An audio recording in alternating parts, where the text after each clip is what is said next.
Calling the meeting to order. This is the meeting of Tuesday, September 25th, 2018. Sammamish City Council. Call of order. Present. Present. Present. Present. Present. Here. Present. Okay, with that, let's then move to the Pledge of Allegiance. And how about Councilmember Stewart? Sorry. I would gladly say it. Thank you.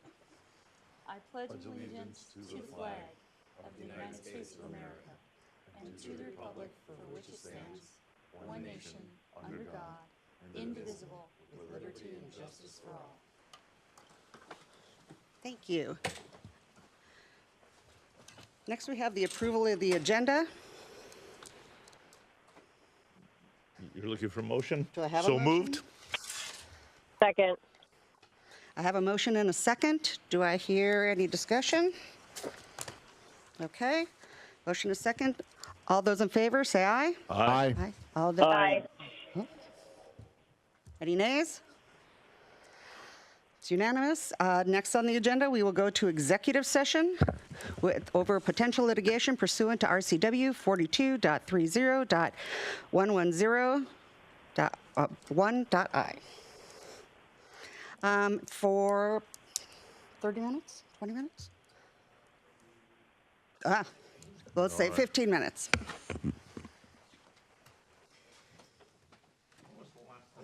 Let's say 15 minutes, because I'm out of here early.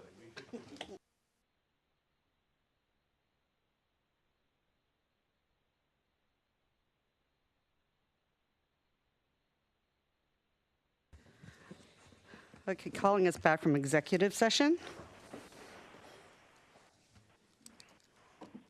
I would like to make a motion. I move to approve settlement in the case of Mary Wichter and Johann Wichter et al. Versus City of Sammamish, King County Superior Court, case number 17-2-32519-8-SEA in the form and content approved by the city attorney and authorizing the city manager to execute the same. Second. I hear a first and a second. Any discussion? Hearing no Didn't turn that on. That's all right. It's fine. hearing no discussion. Oh, I lit mine. Oh, you did? Yeah. Okay. Well, Councilmember Valderrama. yes. While it is the easiest course to settle different cases, and that I believe that the merit on this would have been the citizens' behalf, so I am opposed to this motion. Any others? Okay, calling for the vote. All in favor say aye. Aye. Aye. Aye. Opposed? By a vote of 6-1, the motion passes. This portion of the meeting will now go into a work session.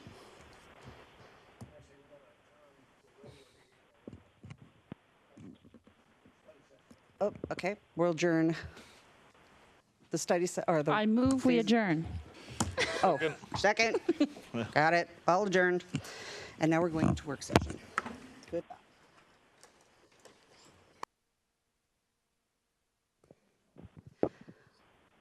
Now convening a special meeting of the City Council.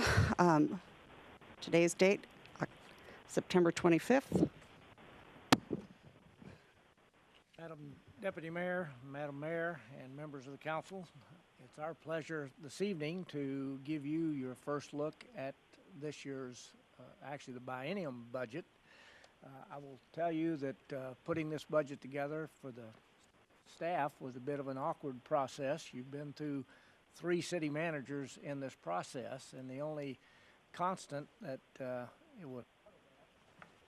were these 2 people sitting at my right-hand side along with the department heads, and I personally owe them a big debt of gratitude in putting this budget together and having patience as I try to get up to speed and answer questions.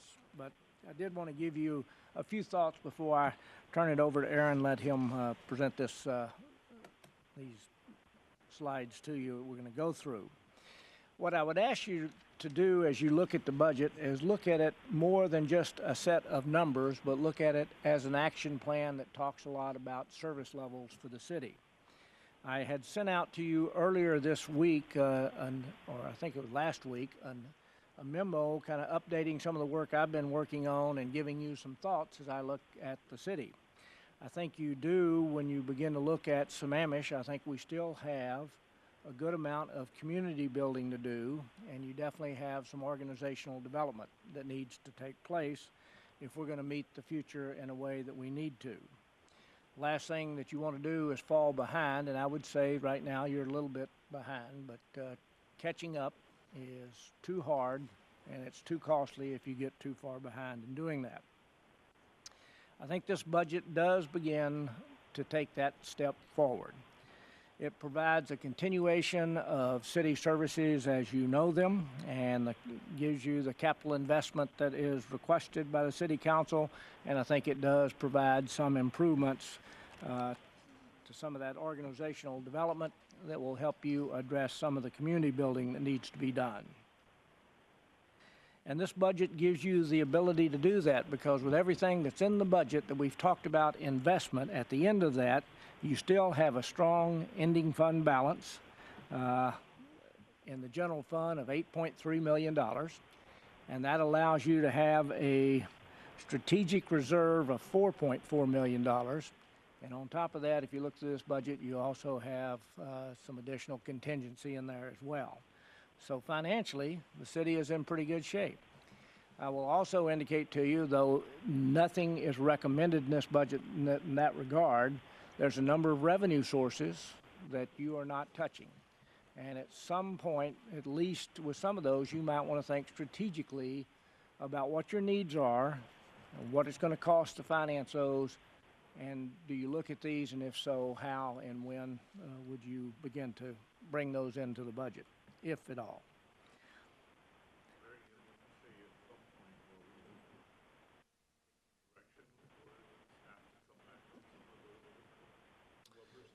I don't think you're talking about that in this budget, but I think as you begin to look at it, like one of the things there that you haven't touched, this will be the 10th year, is your statutory increase in property taxes. That's now at 10%, and though that doesn't represent a lot of dollars to most folks, when you look at 10%, if you were to do that all at once, I'd say, wait a minute. So that's something that you might want to think about. I think most folks realize there is an inflationary cost to everything, including government, and I think they will accept some inflationary cost over time. What they don't want to do is see you fall behind, then you got to go get a bunch of money, and that looks like a bigger increase than what it should be to them. Again, this budget's not calling for that, but I think it does begin to beg the question to look at that and strategically think how you may handle those at some point in the future should you need those. The other thing, too, I've mentioned to you a little bit about what your reserves are, and as all of you are aware, it's not the role of government to build up big surpluses unless you have things you're going to put those into, because people are paying hard-earned dollars for taxes and fees, and they're expecting services in the city to stay on top of the issues that are coming at them. So you'll need to determine what your needs are, what you have to do, what your desires are for services, and you have a number of things that will be coming at you that we'll talk about as we go through this budget as well. I think what this budget does do is provide some of the priorities that the councils talk about. You've talked about you want a high-performing government. Part of that is transparency. Transparency requires better records management, which begs better information systems technology. Both of those need to be addressed in this city. We've gone through a big issue in regards to concurrency, and we're looking at better traffic flows in the city as you go through the TMP of what those projects are going to be. This budget also talks about what we're going to need to do in the division of transportation, all the way from its management down to signalization. And you'll see some of that type of service being put into this budget. Yeah, one of the other things about high-performing government it calls for is good succession planning and redundancy. And I will tell you that in some of your key positions around here, you are one deep. I think you do need to begin to kind of look at that because you don't have a lot of backup. You do not have redundancy, and if anything happens in that, it is a scramble or a fallback in service for us to keep moving forward. As you know, there's always more that needs to be done than what you're ever going to have money for, so it's really a question of setting priorities as you move through time. But I think this budget begins to take us down that road, and now I'm going to turn it over to Mr. Anton, and he's going to walk you through a lot of numbers here, probably to the point of ad nauseum, but hopefully you can hang with us. All right, so we're going to start with just briefly covering the governing laws, state laws over the budget process, and just highlighting several of those. That's mainly as a background piece, so you can see that it's part of the packet as well. The proposed preliminary budget, we operate under the optional charter code of 35A, revised code of Washington. The proposed preliminary biennial budget is to be submitted to this is the internal deadline, to the city manager by October 1st. And then the preliminary budget per 35A 34080 is to be filed by November 1st with the city clerk, which then triggers the notice of public hearing. So that's kind of the dates we're falling in between the proposed preliminary, which is our internal, and the preliminary budget. So we're giving you an early look at the draft preliminary budget is what's going on today. So these are kind of draft numbers, which you'll see. Part of the process that took place in order to walk through the major inputs to the budget, this would be the draft preliminary budget, is we had the council priorities. Recall those being set at this past council retreat early in the year. We had, of course, city council inputs to this interim city manager. We ran stress tests. There was marginal services reviews. There was decision cards. So this is just highlighting some of those internal processes that have gone on to develop the current inputs that are in as part of the draft preliminary process. So public safety contract inputs, I'm highlighting those. That's East Side Fire and Rescue. They provided a separate update to council on the 18th. The King County Sheriff's Office, which is who provides the city contracts with to provide police services for the city. So there's a police study that's ongoing, and that's part of the planning documents that would provide inputs to the budget. The City Council also adopted capital plans. So you'll recall the Parks, Recreation, and Open Space Plan, the PRO plan, that was adopted earlier this year, as well as the 6-year Transportation Improvement Plan. That's the Transportation Capital Plan. So those first 2 years of those 6-year plans are what we're using as inputs into this 1920 budget period. And then, of course, we have the general comparative data that we'll touch on again just as a reminder. So in total, the Table A is our summary that you will see as we get a little further down the road here and council enters their deliberations in November on the budget. This is an attachment to the ordinance, the budget ordinance itself. And it summarizes both our beginning fund balance position, the revenues, the expenditures, and the ending fund balance for each of our operating funds and all the other funds. So you can see them outlined by number and by title there, and then we have each of those elements.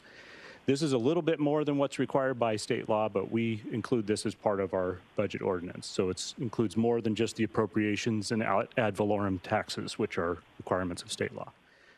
We like this picture because it allows us to see at the end of the budgeting period, what do we have left over in budgeted ending fund balance position. So it takes into account the revenue forecast for the 2 years, the 19 and 20 for each of the funds. And then the arrows there are highlighting the general fund ending fund balance. So you can see after providing 2 years of services, you're ending 2020 with a budgeted 8.5 million position. Again, this is a draft number at this point. There are still some inputs that are coming in that might alter a little bit as we move down the road here and the filing takes place. The total ending fund balance position for all funds is 31 million. So those are kind of your two headline numbers. We'll come back to those and go through each of the details a little bit more. So I'm going to briefly review what we covered in the council retreat and what's changed since then. so we can have that as kind of a level setting. So, of course, we include all the financial reporting, the biannual budget monitoring. All of this is part of the ongoing process for the budget. It's all under the financial sustainability focus area. You'll recall that focus area was a discussion at the council retreat when we were looking at the overall priorities of the city. General overview of the schedule is provided down below. Mentioned earlier, November and December is when we look at the public hearings on the budget and then potential adoption. Zooming out, we have the comprehensive plan that informs our capital improvement plans, and then 1920 is the shorter term budget appropriation plan. So that's kind of how these things fit together. We talked about this at the retreat as well with Jeff, the strategic plans and 3 to 5 year priorities that lend themselves to these different processes and where we're headed. We have one more 2021-22 biennial budget, and then a comprehensive plan update in 2023. So it's just forecasting out over those planning document periods. So the January retreat, we talked about each of these items in a little bit more detail about the strategic plans that were going to happen during 2018 and how those inputs were going to inform the 1920 budget position. So over on the right side of this table, you show all of these plan documents or processes and studies and their estimated completion dates. So I wanted to quickly update council on as those things have progressed through 2018. Some of these are complete pro plan, obviously, and then some of them are different dates, and some of them are, so police services study, we're looking at fourth quarter of 2018. Human services needs, that'll be coming to council here, I believe it's in October, actually. Facilities capital plan, and the fire station assessment, the IT capital plan, IT, all of those planning documents are not yet complete. The original plan was to have them completed in time for the budget inputs. They're not completed, so and then transportation master plan as well. Housing strategy plan is looking at fourth quarter, so for community development. So just an update on the timing of those different inputs that are coming forward. So how does that roll into the overall calendar? We walked through June, July, August. We talked about the city manager, acting city manager, interim city manager, and then we're having the special council workshop today, given an overview of the draft preliminary. The filing of the preliminary budget will occur in October, prior to the November 1st deadline. Then that's going to trigger a noticing period. We're going to have a public hearing on the budget in November, and then it's property taxes will have a separate ordinance as well as the budget ordinance that for council to consider there in November and deliberate on into December if needed. So general overview of the fund numbering system and the definitions. Again, these are from the accounting requirements. So the state overviews and requires the city to comply with the BARS requirements, which are the budgeting, accounting, and reporting system requirements. So we are in compliance with that, and that requires us to outline these different types of fund categories, and it controls what we can put in the funds and what we can use things in the funds on. So all of this has to comply with those general state requirements. This is just kind of a reference table. It gives you can look back to get the number and the name of the different funds. Org chart of the funds. We use this to highlight some of the terminology. So you'll hear us talk about operating funds versus capital funds versus proprietary funds. All of these definitions are part of that BARS requirement system. Again, the general fund and the street special revenue fund are for governmental funds in general. Those are the two operating governmental funds. The others are proprietary, part of the utility, that's the stormwater, is what we refer to. We reaffirmed at the time of the retreat the different 5 comparable East Side cities, what their population numbers were. Part of our reaffirming who we're comparing to is so that we can do the comparisons of the per capita and per revenues and expenses. So that's part of the check-in point. We went through and did the comparison. Again, this data comes from the State Auditor's Office database. It's for 2016.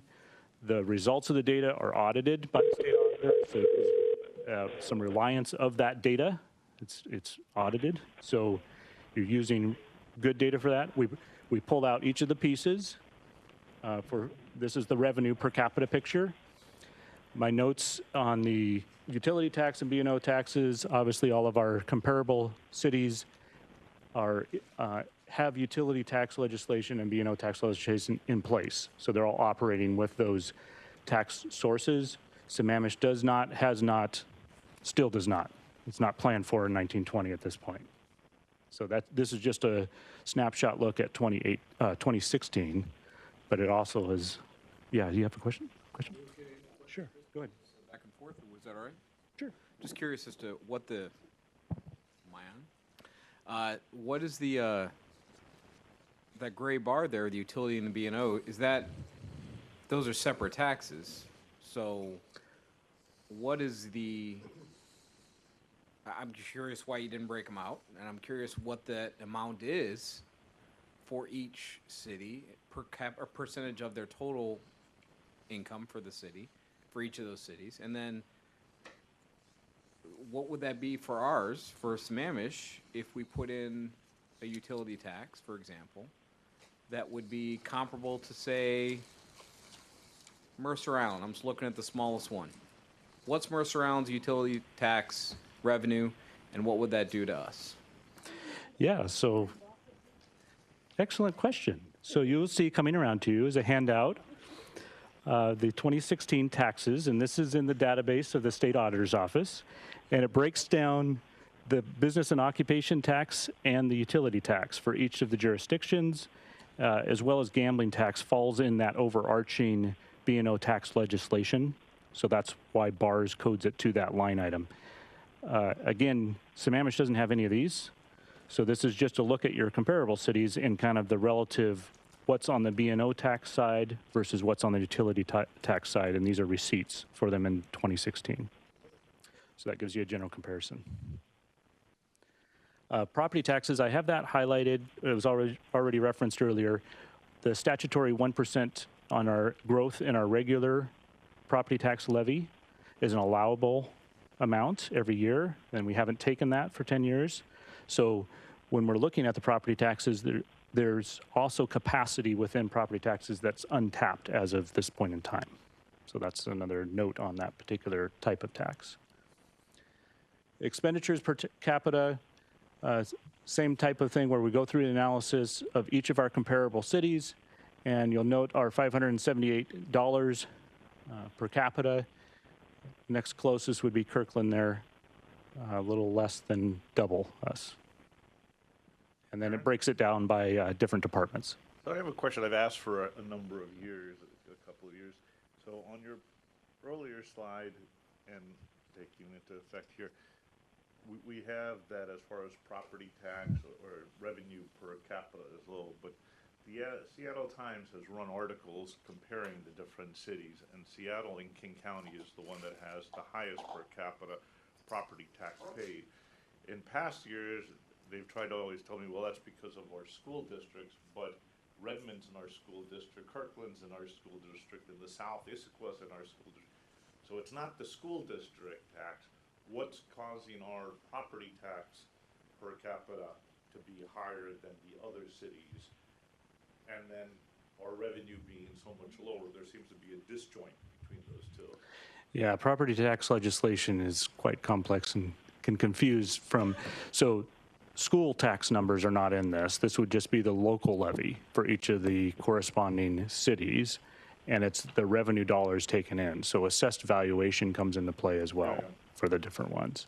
So the total revenue dollars is what's being reflected per capita across these different cities. And that's for the local levy only. So it's the city portion of that levy, which when we're looking at Seattle, King County, some of the other jurisdictions, there's the overall school districts, there's voted levies that are part of that, all of that other mix that's in addition to, this is just looking at the local levy part. Just to expand on that, so that is a per capita number that's not showing the percent. So it's not talking about the property tax rate. It's talking about property tax revenue. So I'm going to throw out an assumption. Tell me if I'm wrong. A big part of that, I don't think it's any coincidence that Mercer Island and Sammamish are really high because our home values across the board are just higher, right? We don't have the diversity in homes that you find in all those other cities. Most of our homes, what's the median home price is $1 million now in Sammamish or thereabouts. Yeah. So, I mean, isn't that a really big reason why that's so much higher? Because, I mean, if you looked at it on a rate basis, the rate may not be any higher than anywhere else, but the actual dollars are higher because you got a much bigger number that you're multiplying that by. Yes, that's the In many assessed cases, valuation twice piece. as much, right? Yep. Do you have a slide that shows what the rates are, property tax rates for, I didn't see that. Not for the comparable jurisdictions. We were just looking at total revenues per capita. Okay. And then on the expenditure side, we went through the different departments. So then we do the slide of the net. So revenues per capita less expenditures per capita gives you the net per capita across the same comparable cities. And then we take the extra step to see what's the percentage of the revenue coming in. So this gives you your, basically your value generated. We're at 20%. We're a good value for the revenue that we are collecting and paying, and the expenses per capita that we're paying for. In layman's terms, what is this slide trying to tell me now? Earnings, but we don't do earnings. This is the value that we're generating from our operations. Then we look back. I'm sorry, can you go back a couple slide? One more, I guess. Okay. So our expenditures are very, very low, and you look at the emergency services in particular are low. And it's something we got to think about. We're not entirely that much better than the others because they have a much different composition of their city. They got more retail, they have more business, they have more people coming from out of the area to shop. They have other higher density housing. They have a lot of things going on in their population that's structurally different than Sammamish, which requires more emergency services, police and fire. So I would hypothesize that as we look forward to developing in the Talent Center and others, that we have to somewhat forecast how that's going to impact us. It is going to have some change in those emergency service draws as well. Absolutely. Yeah, that's the level of service comparison. And you do have different levels of service in those jurisdictions, commercial and residential mix. It's going to be different profiles for different cities. And certainly Sammamish, as it changed, like as you mentioned with Town Center, it's a different and they have the picture moving corresponding forward. revenue from the retail to pay for those emergency services. So both is high, going up and higher. And as you get your police study, you're going to be looking, there's going to be some questions about what level of service do you want and what level of service do you need, because there's a lot of things that we just don't do in policing that you may want to talk about adding at some point. Okay, so then we looked back over the 10-year period from 2007 to 2017, looking at general fund operations, revenue and expenditures. So recall the prior comparisons were neighbors in 2016. This is looking at the city's revenues in the general fund and the city's expenses in the general fund over that 10-year period. And you can see we've had some very positive performance over that 10-year period. We then layer in the transfers. So as, excuse me, as those expenses, operating expenses plus the transfers out of general fund to the street fund and the capital funds occur, and those are registered as actual expenses, but it's a transfer out to those capital investments. So it's how we're using our operation savings over that same 10-year time period. And you're looking at a total investment of $38.5 million over that 10-year period in the street fund and $58.7 million in the capital funds. So that just gives you some historical view of what's happened in the last decade for the general fund. I noticed on the expenditures, it's below the line of the red on the prior slide. And so that includes the expenditures net of transfers. Is that fair to say? Because on a peer, it looks like before transfer, you had Yes. 44 and 48 in the 19 budget. So you're Yes, this is without transfers, this particular. without transfers. And the next one adds the transfers in, yeah. Now this one is with the transfers. Pam, you had a question? So, okay, got it. Actually, what I wanted to just ask, just for clarity's sake, so there's been a lot of discussion about the ever impending and dooming crossover point. But if I read this correctly, correct me here if I'm wrong, from an operations perspective, we are not in danger of any crossover points. The fact that these two numbers get closer together here is because we are funding our capital improvements out of our operations often. So from a efficiency in government and an operations perspective, all of the doom and gloom that we heard about during our campaigning and election is not real. Because if you go back a slide, right, those two lines are not looking like they're going to cross anytime soon. And that the only reason that they come close is, just to restate one more time for the public record, is because we are funding capital improvements out of our ongoing operations budgets. Is that correct? Yep. Okay, thank you. If I could just add to that a second, having worked in a lot of cities, is if you look at those type of lines, and you take where you're at in any given city at a certain point and run it out, you'll see those lines cross. It's just kind of the nature of the beast. Most of them will cross sooner than what you do here because, again, Sammamish is one of the few cities, one of two cities, I will say, that is actually in very good financial position.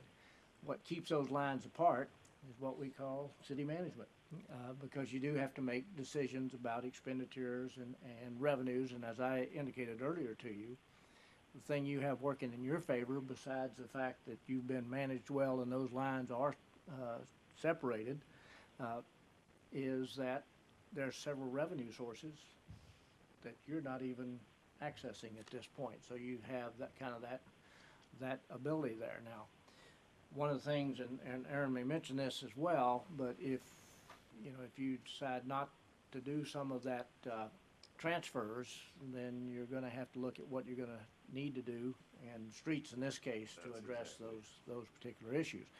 But every cities have stress points, and these are things as you go through time, you've got to kind of figure out, again, what it is you want, what are you going to do, and how you're going to finance that.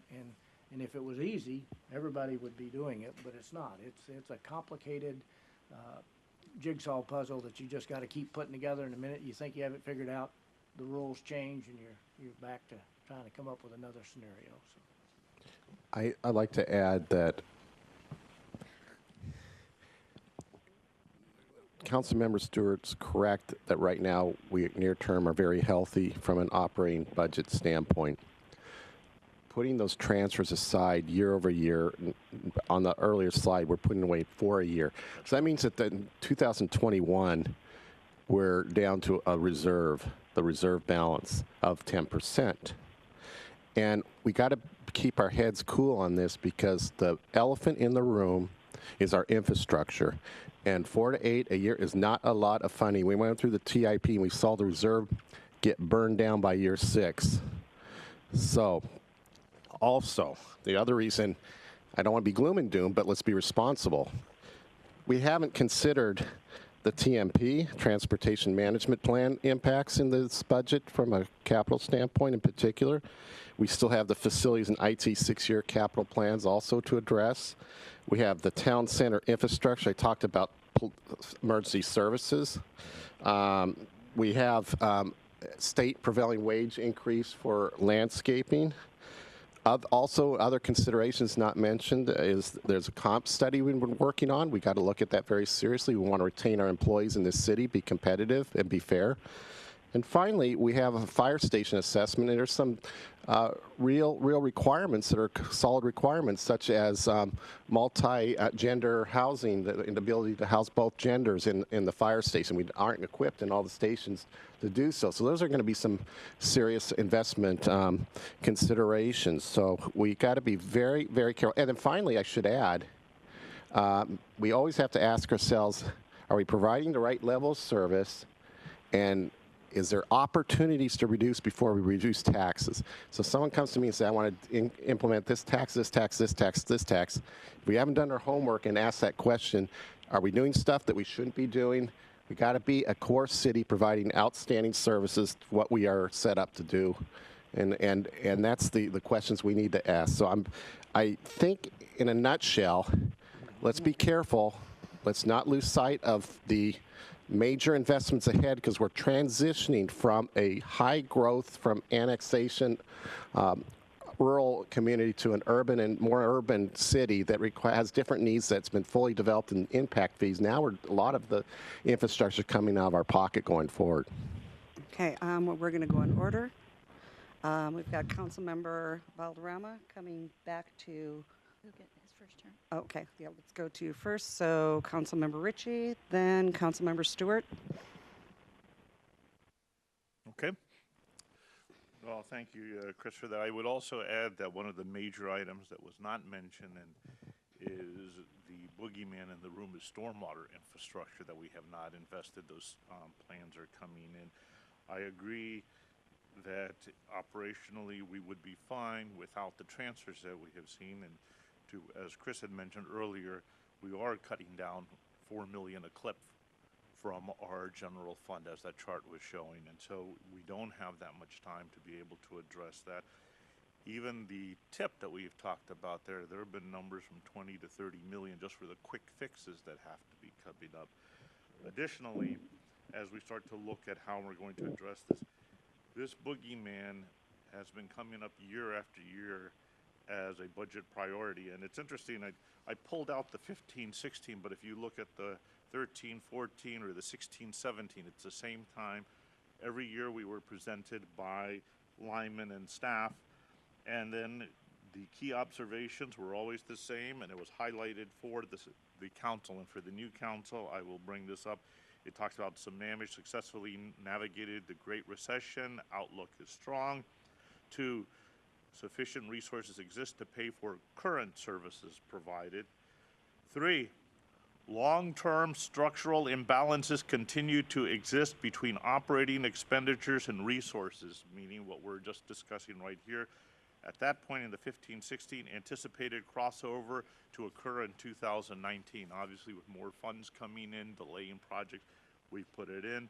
And then looking at potential for more capital available due to the impacts of strong development markets out there. So last year, they went and said, okay, this is our priority. We had a retreat onto it. We then started to look at putting in taxes to start to address some of the long-term structural imbalances. And then they decided, they froze and kicked the can to this council to start to look at. We have, and it's been continually documented to the council year after year, that we do have a long-term structural imbalance that unless we start to adjust our appetite for level of services or look at other levers and instruments we're going to pull, as Chris mentioned, in 2 years, we're going to go bing at the bottom of our general fund. And so it behooves us now to start looking at those instruments and levers and recognize that this has been documented to council after council in last year as well. I'm sorry that last year's council didn't want to take any real action and kicked it out again here, but we're going to have to address it either this year or next year in a very serious manner with our citizens and the level of service what we're going to be dealing with and addressing. Thank you.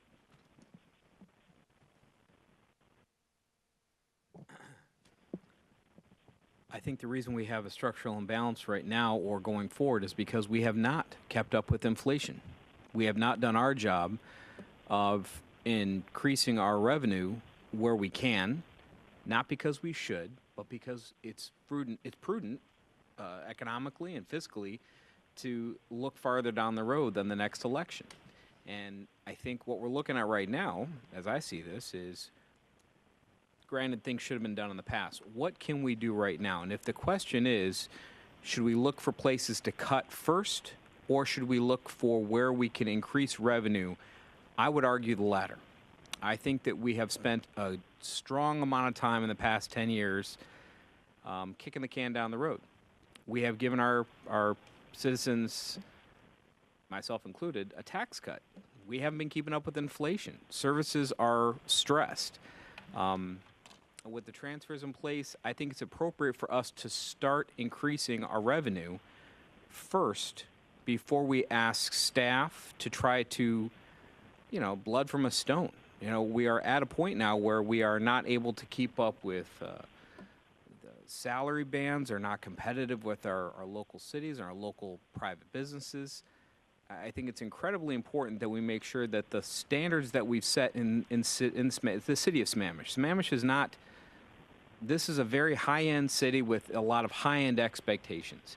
And that has a cost associated with it. And more to what Larry, sorry, our deputy city manager Patterson, sorry, what he said is, I think it's a really good point. I mean, I think we're at the point now where we have to start looking at these things down the road. And as Councilmember Valderrama said, are we the group that's going to kick the can down the road again? And I certainly hope not. But I would just reemphasize this, and I'll stop, is that we have spent years before I got on this council as a city, and this council, these previous councils have spent years trying to take from nothing, taking away from, moving things around to try to make it work. And I think it's time, with 10% bank capacity, to try to look at how we can increase our revenue, diversify our revenue, and we have a moratorium on a town center. Is that, what's the status on sales tax coming in? That, I would love to say that we have a plan coming out of the town center that's going to be a sales tax revenue. That may or may not happen at this point. I don't know. I hope it does, but I don't know. But I would hope that we can look at the potential for revenue, whether it's utility tax and the transportation we've got coming up. And we have a lot of needs. And if the first act is, well, let's cut first, rather than, we have a huge amount of banked capacity in a very wealthy city. Let's pay for what we need rather than trying to go into debt or anything else. We have the capacity to do this. So yeah, I'm really glad that Councilmember Ross listed out a number of the really critical priorities that we have going, that we have in the city. I guess what I would like to see, and obviously we'll need to get a majority to give direction, but I would really like to see us keep separate the operating expenses and what we need to operate for, kind of those basic operations, and look at that as one set of numbers, and then look at all of the things that Councilmember Ross listed, which I concur are incredibly important priorities, but those are capital improvements, and those are things that those are projects that we need to plan for and we need to pay for, but I really feel like those are two very separate things, and I think that's important because, when we look at those comparables and we look at how our city is operating in terms of whether it be expenses on a per capita basis, the number of FTEs we have in this city per capita. I mean, any number that you want, you pick any pivot. This city is running incredibly efficient compared to our comparable cities. And I just, again, I don't think that, I am not hearing from our citizens that they want a cut in levels of service, right? I mean, they don't want us to start cutting things out. We're hearing from people in droves that they want us to do things like purchase more property for Parks and Rec. They don't want us cutting Parks and Rec. They don't want to see those kind of cuts. So I think we need to be very cognizant about what our operating budget is versus what our capital improvement plans are and how we fund those things, because that's where I think it makes the decisions much easier of, we have this capital improvement project. Is it a priority? If so, how are we going to fund that? And that is very separate from the ongoing operations, because I know that we already have a number of vacancies here. And if we continue to look at cutting from an operations standpoint so that we can pay for capital improvement projects, because we don't really want to go find the right way to fund those capital improvement projects, I think that's a real danger. That to me is a structural imbalance that I don't think we should be pushing for. I think that's bad management. Okay, I'm going to put in one thing, and then I'm going to ask Christy and Tom. Actually, I'll ask Christy and Tom. Tom and Christy, do either of you have something you want to put in? I'll jump in. Actually, I like the way Pam put it. I agree. You've got to keep the operations separate and distinct from the capital. And I'm going back on my iPad here. The green over the red we're still in good shape from a purely operational point of view. And I don't see any need to start worrying about that top line when our red line is so far below it on an operational. The real driver is the capital, as Pam put it, and we're working on that with everything else, but we don't have a firm grasp on it yet as to what we need. And don't forget, we have a lot of savings in our beginning fund balances right now in a lot of these capital accounts that have been transferred from the general fund from prior years.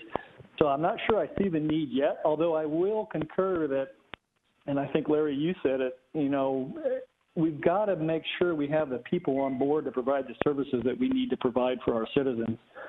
And I think we may have been too lean in the past, so I'm all on board of trying to beef that up and keep the services where we're at, if not improve them a little bit from a citizen service point of view. So there's a delicate balance there, but I think, Pam, you said it right. Capital is the driver for why we need more funds, not the operation. So I'll jump in real quick. I would agree. I think a lot of what's been said is accurate. But I think I want to just double down on what Councilmember Stewart said regarding services, and what I've heard is that we've not heard that people want to cut services. So I think the assumption then is that they want us to continue, or I don't know necessarily expand service, but they certainly don't want to cut in service. So. And I didn't say that. I didn't say cut. Let's examine everything we do at any given time. No. I agree. I think we've heard that in the past, that maybe we want to look at doing some cuts, but I think that's probably not where I would want to go.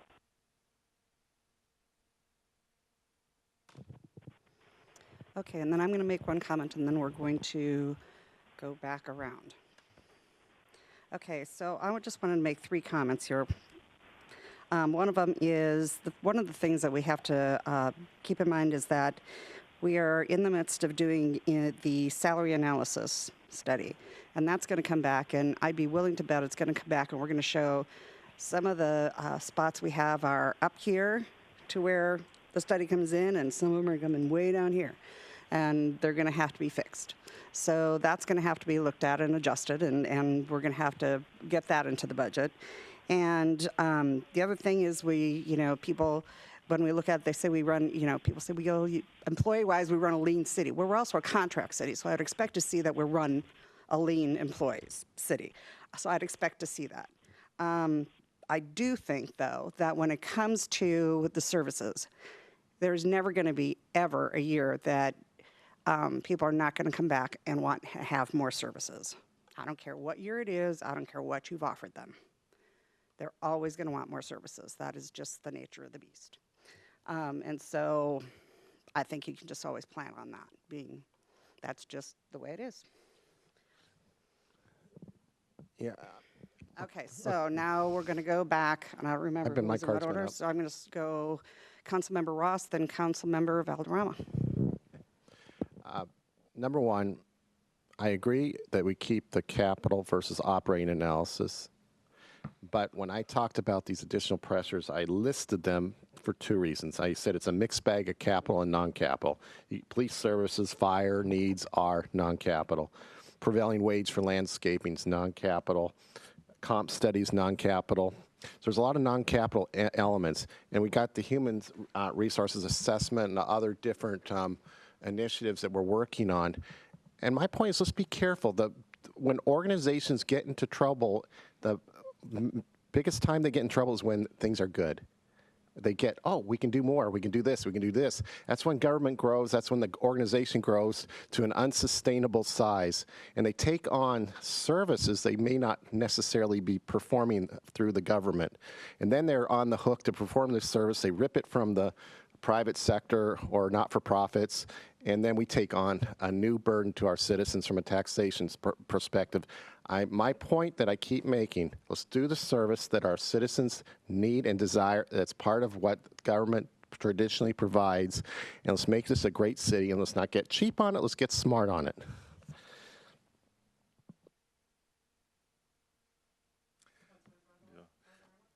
In addition to being smart on it, we do need and we owe our citizens to analyze. And if it doesn't make sense, that's fine. But before we go back to them for more funds and revenue, we need to be able to justify that we've taken care of what we could do here in-house. I remind everybody that we're in a very different day and age than we were 1 year ago before the ST3 and the McCleary taxes started to hit us. The end result is that in Sammamish, the average home was paying, I believe, 25% more on property tax. Mine was higher. Tom Hornish, I believe you were closer to 40%, if I'm not mistaken. And Correct. it created a completely different dynamic. There are a number of people I know, and each of you know, that are leaving Sammamish because they can't afford to live here anymore. I keep getting hit by people saying, don't raise our taxes. Come in here just by chance. Mike Grady, a prominent citizen out of Kemper Downs, called me. That was the last thing he said to me. Don't let them raise my taxes. That's the constant refrain, because they've been hammered so badly that I think everybody's at the point that they're not willing to take the taxes that they were willing to take before. And it's unfortunate that a couple of council previously didn't start to address this, because it's going to be justifiable or not. We're going to have a tougher road to hoe here to get things in place and justifications with them because of the pressures that have been put on as a result of that. And unfortunately, I'm hearing now that the state legislature, because of the hikes that are going on in salaries, may come back to hit our pockets again. And so even though we are a small percentage compared to the county, compared to the school district or them, we're the first ones they're going to hit. So recognize that, and that's the way local government's supposed to be. So we have that sensitivity that's been added to us, and it's just a reality that we have to operate. And I concur with Councilmember Ritchie that we need to be the council that starts to address this issue and not continue to kick it down the road, and in 2 years we hear the bing sound as the general fund is empty. Thank you. Okay, I want to remind council that it is 5 minutes to 6. We are not even halfway through this, and we will be adjourning on time at 7:30 this evening. All right. Okay, here we go. So this is a new illustration. We from time to time, we get asked about department-specific costs and department-specific revenues. So when they charge for services, how much of their department costs are covered by their own department revenues. So this next couple set of slides was attempt at illustrating that. So if we're across the bottom are all the different general fund departments. The red set of bars is the department expenses in 2017. And the green set of bars are the department-specific revenues, so what they've charged in fees or other things. So as you go along the bottom there, you'll note Community Development, Department of Community Development brought in more revenues than expenditures, a lot of development activity, permitting. So as part of that profile is you collect revenue that pays for service that would span over a year, so you're paying over that at the beginning for service that continues for more than 1 year. So that's within expectations there. But the other departments are shown there, and it gives an illustration then of, from a total level, we have 33 million in the department expenditures here. The department specific revenues are 9 million if you added up all those green bars. So you have a net of 24 million. Okay, so that the departments aren't covering themselves. So they're looking for, out of that 24 million, what sources are available to fill the gap. So the city has, in general revenues, these are unrestricted sources of revenues. And the sun is blocking that 35 million. Wow. 35.6 million. So then we take the 24 million, which is the net revenues, and we break out the property tax, which is, again, single primary source of revenue, right? Property tax. So we're comments about diversification of revenue sources. It's property tax, 27.8 million of that 35. All the others that were listed on the previous slide account for 7.8. So if you add up the 27.8 and the 7.8 million, those are unrestricted revenue sources. You need 24 million of that to cover the department expenses. So what are you doing with the rest in 2017? Well, you're transferring it out. 7.5 million transferred out of the general fund, and it two primary sources. Again, refers back to the historical slide. We've been doing this for 10 years. It's the same profile, but this is just looking at 17 only. So primarily 6 million of that is going to the street fund, and the other piece was going to the transportation capital fund in 2017 specifically. And then the remaining part is the fund balance at the end of 17. So that's what has happened. So this was just an attempt to walk through that illustration of using the department lens of what's revenues for the department, revenues for total revenue picture. Okay, then going into the overall 2018, this is a reminder slide. This was included in the retreat packet earlier in the year. It's a pie chart that breaks out the types of revenues. Again, this is the total picture for all funds. So when we look at taxes, this is property taxes, this is real estate excise tax, this is the other types of taxes, fuel tax, those are all included in that tax number. So we're looking at all funds, both operating and capital, impact fees, surface water fees, all of those categories. So we take a look at the 2018 picture and then we compare it to the 2019 picture. So total taxes are going up slightly. Impact fees are going down a little bit in the projections from the prior period. That reflects current levels of activities that we're seeing in 2018 and then projecting forward on for 19 and 20. Again, beginning fund balance, healthy beginning fund balance into the 2019 period. And we flow this through to, a little too fast, 2020, same type of basic profile. Again, on taxes, just gives you a flavor of the different types of revenues. And then we go to the expenditure side of the picture, reminder slide for 2018. So these all serve as reference slides so you can see the profile of how the city is receiving the different funds and then what are the major capital or major pieces, the categories that we're spending it on. Capital obviously is a large portion in 2018, 33 million there, general fund being 39. We go into 2018 operating costs by department. Again, the same slide from previously that you've seen. We're just breaking out. So terminology here, operating cost is general fund plus the street fund. So both of those are in this set of numbers. So the street fund piece is on the third line where it talks about street maintenance. Public works and street maintenance are combined. That's that 6 million. On the sixth line, the roadway overlay program. So that's your pavement roadway overlay. That comes out of the street fund, and that's a 3.6 million budgeted costs in 2018.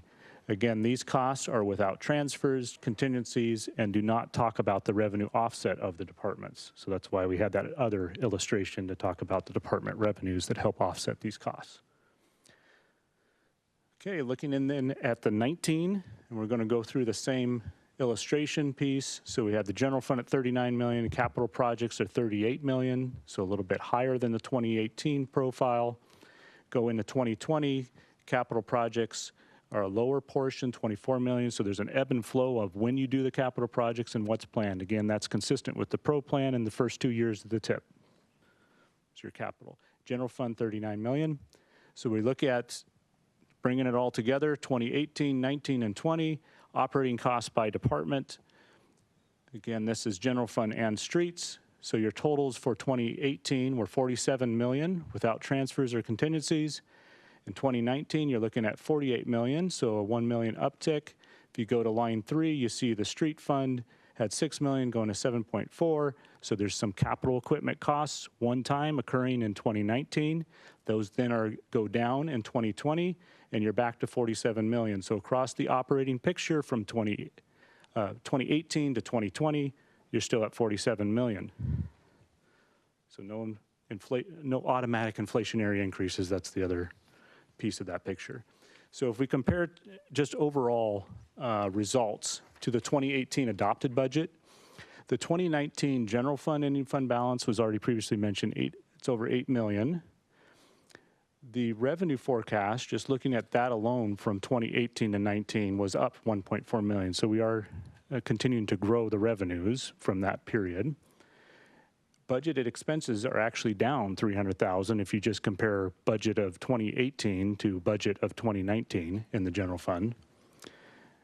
And then a benchmark is the CPIU, Consumer Price Index for the urban growth area. This is the June to June BLS statistic that's typically used for inflation benchmarking.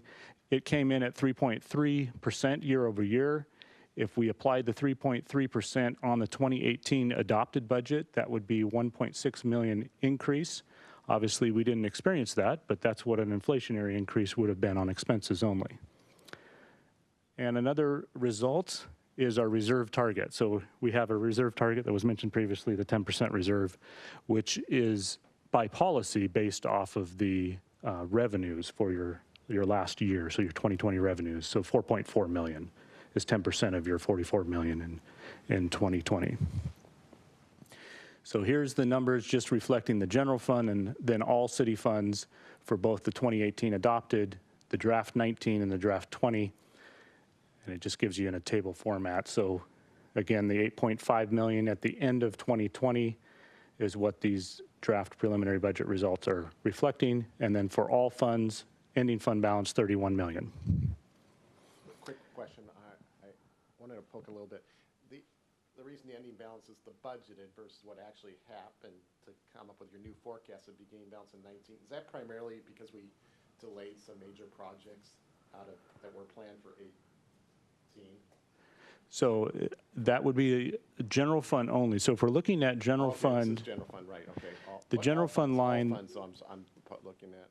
Yes, all funds would be capital project delays that would have occurred in 18. So actual activity in 17 and 18 actuals inform our beginning position of 19. So it's comparing what our adopted budget is. And recall the budget is the plan, not the actual. So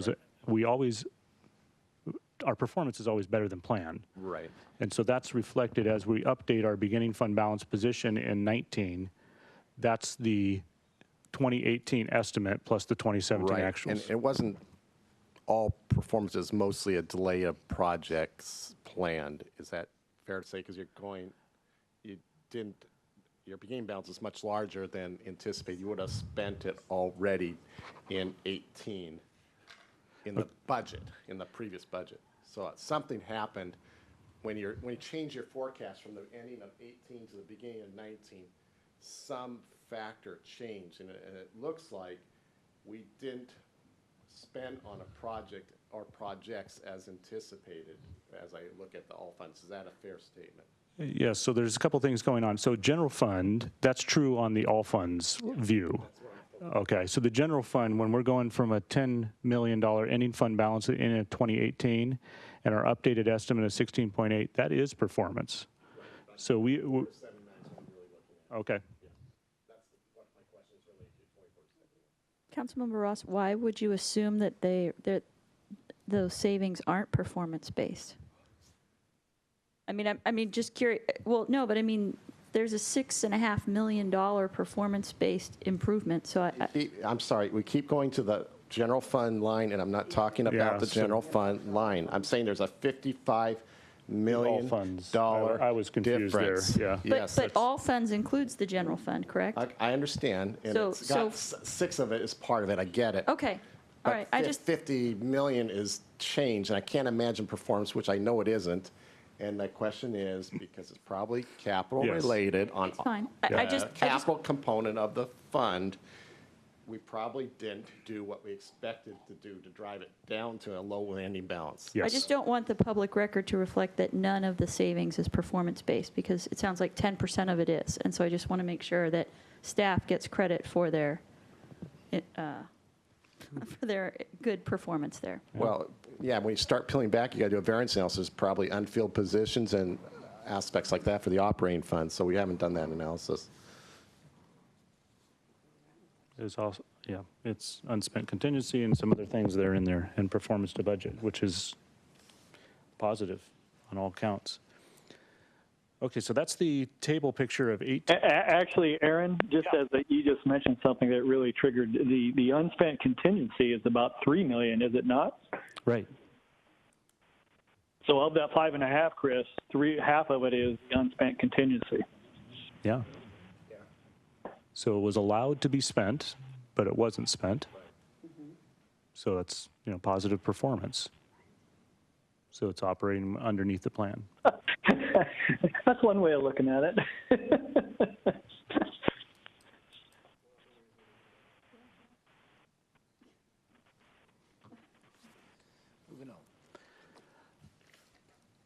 Okay, so then we go to positions. So included as part of the budget as we move forward is the update on FTE authorizations. So some of the positions that are added or converted that are included in the draft prelim are listed here. And so each of the departments is indicated first, and then the number of either FTEs or LTEs, that stands for full-time employee or limited term employee, the type of position, and then how many. So the one refers to one FTE, 1.5 is adding a half FTE position and such as we go through. So this is all general fund operations on this first slide. It'll continue on the next slide. We're including technology and general fund operations because the technology fund, although it's an internal service fund, is serving the general fund primarily. It also serves the stormwater fund, so there's a piece of these expenses that are paid for by the stormwater fund as they access the technology. But there is, the total there for the general fund is 5.5 total FTEs that are included and listed out above, and then the 4 added to the tech fund. So the tech fund has the director, the app specialist, and converts 2 existing contracted FTEs. Okay, I'm going to stop you there for questions. Councilmember Valderrama. To this slide, Aaron, so I thought we began this year with FTEs 114.5, is that correct? 114.75 is total for all funds. Okay. Yes. And so at the end, the number we're now talking is 124.75, or? About that. Yeah, so this is just looking at the general fund. So you're adding 5.5 to the 80 that are in the general fund. So you're 85 in the general fund. The remainders of that 114.75 is going to be on the next. Oh. We're going to go to the other funds. So this is just general fund. Yeah, And then you walk through the transportation funds and then the surface water utility funds. So there's 4 in the transportation fund. And this was alluded to earlier about the conversion of the signal techs and equipment from the current King County contract. We're bringing that in-house. And so those are the positions associated with that. The surface water utility, 3 FTEs there are related to the rate modeling that was done previously, and these are the resources that are part of that. I spelled maintenance there. Then the other assumption that I'm including there just as a benchmark, the 4-year average, so this is our general wage adjustment benchmark, is 2.43%. That's the calculation of the 4-year over that period. And again, the 3.3 we talked about earlier as the year-over-year index. So we're looking at a total of FTEs from 114.75. So 7 plus 5. To 130? 12.5, 126, 127.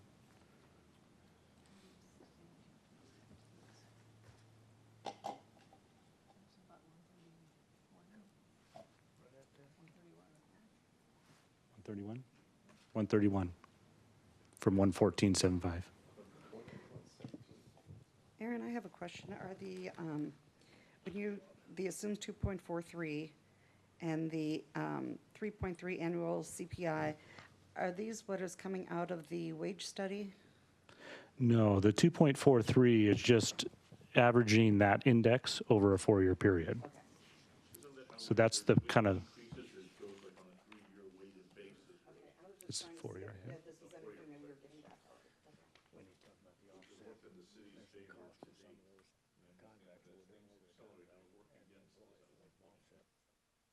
Oh, okay, 9.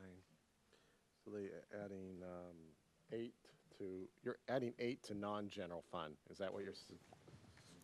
Yeah, 9.5 is general fund. So it's those 7 and then the 4 technology. Got it. So I guess a follow-up, you got a lot of I mean, you don't count the contract hires as FTEs. So there is a net cost reduction. So if you're going up 14 and you're reducing contract, can you come back later with the net cost X? I think it's sure. not as onerous as a full Yes. full increase. Yeah, so the to dollars, so we include the FTE numbers because the RCW statute talks Right. about the authorized FTE, so that's why we're including that calc.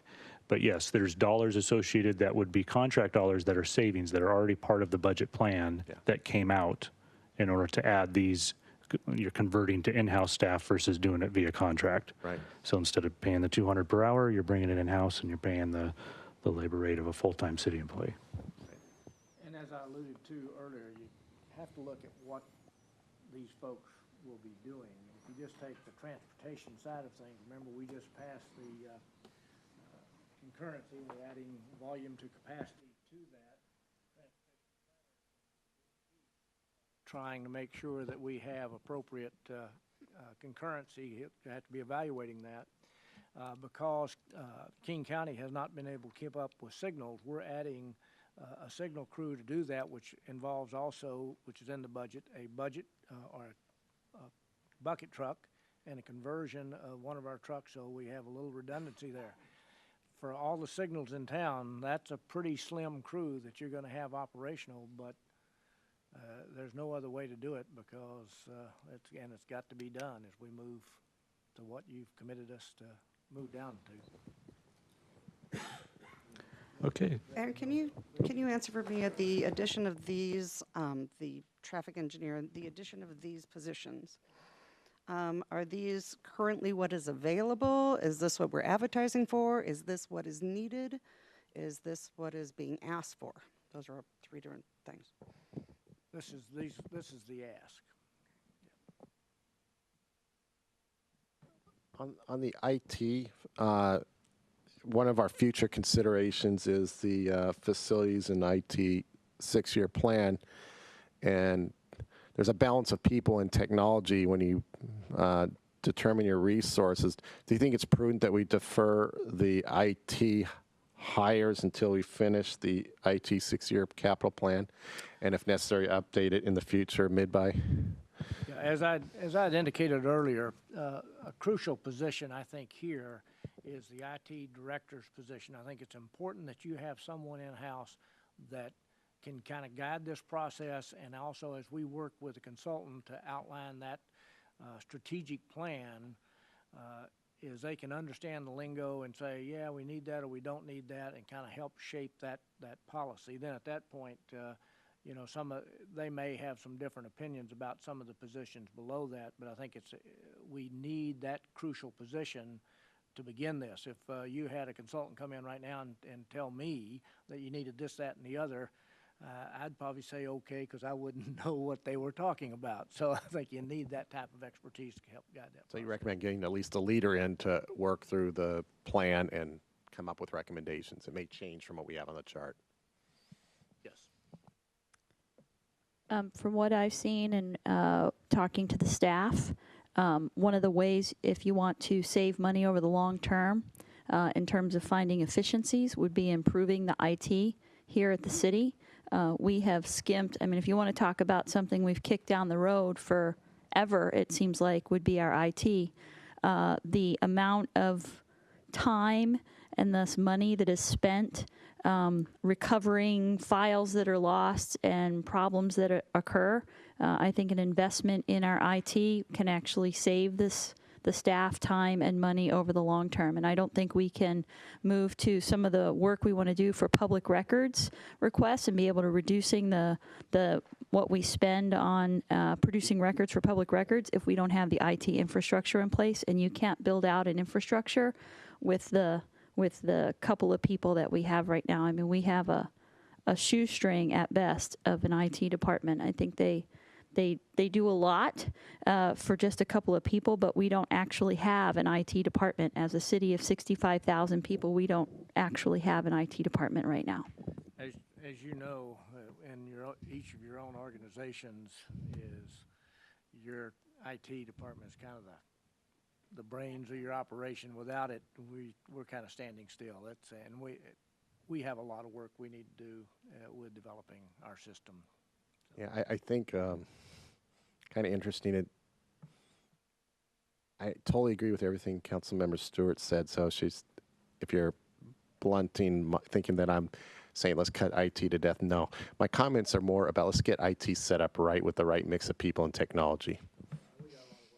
And I think it's critical.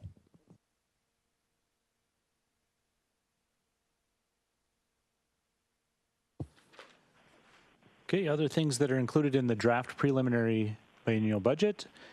It does fully fund the option 3B. You had a presentation on that by the fire folks from Eastside Fire and Rescue, and their contracted fire service increase of 4.3% or $344,000 from 18 to 19.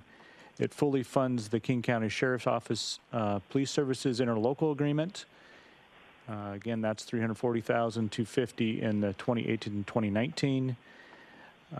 It foregoes, again, we mentioned that earlier, the 1% allowable increase, and that gives you the sample calculation of what a 1% would be approximately equivalent to.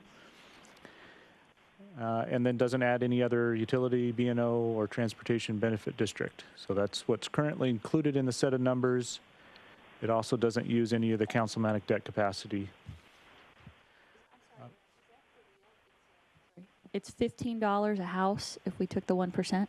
Right. So it's 2 trips to Starbucks, maybe 3, depends on your drink. It's the local levy portion. Just tomorrow and the next day, then you're good. And then it also includes the prior programs and funds that were previously included. So Arch Trust Fund contribution of $100,000 per year. It has the social and human services programming at $335,000. That includes the part-time position as well as the direct commission grant support. It includes the contracted legal services in those multiple areas. Those are totaling up to the $1.7 million. The Art Commission programming funds, $64,000, and cultural funding of $61,000. So those were previously in 2018, and the funding amounts are just being moved forward at the same funding level for the 1920. So again, those are all included in the numbers. We already talked about kind of some future considerations. The next budget process is the mid-buy. So the mid-biennial review is required by state law as well. So we'll be doing, in a year from now, be going through our results of 2018 and then looking at the 1920 picture again. Some future things to consider, and we kind of already had, I think, hit on all of these. Facilities plan, police study, fire station, prevailing wage of landscaping, class and comp. So those were all mentioned previously. Can I ask a question? Sorry. Thank you. I just wanted to ask about the social and human services programming and Arts Commission program funding specifically. Those are the exact same numbers that we used in the preceding year. Is that correct, or biennium? Correct. That was the 2018. Yep. And is that are the commissions involved with that ask at all? I'm just curious, from a social and human services programming perspective, did the commission have a greater than ask for money, and was that discussed among the commission, or we're just simply plugging in the same number? I'm just curious.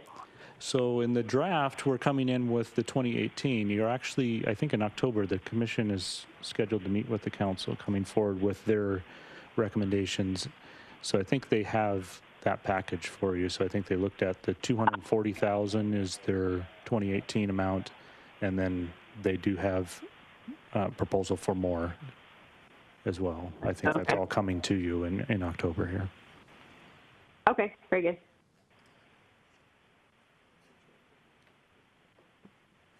Oh, the Kokanee, yeah, the Kokanee work group, it would be in there as well.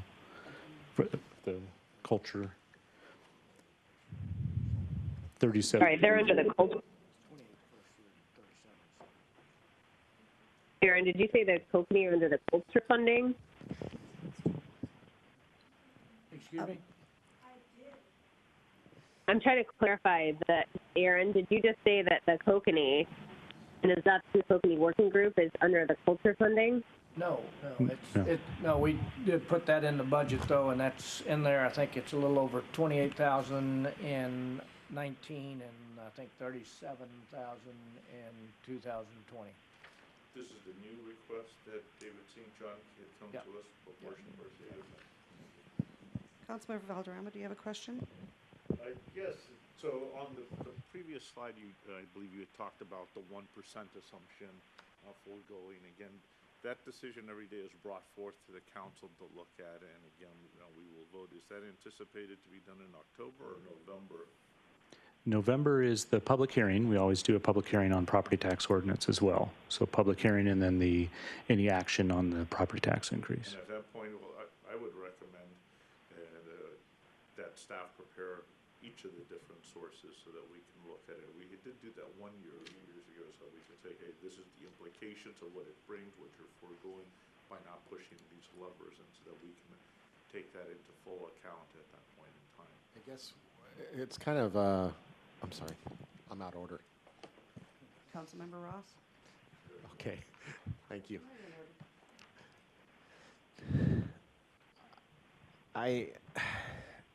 Why are we talking about tax increase options when the table just said that we're in good financial position?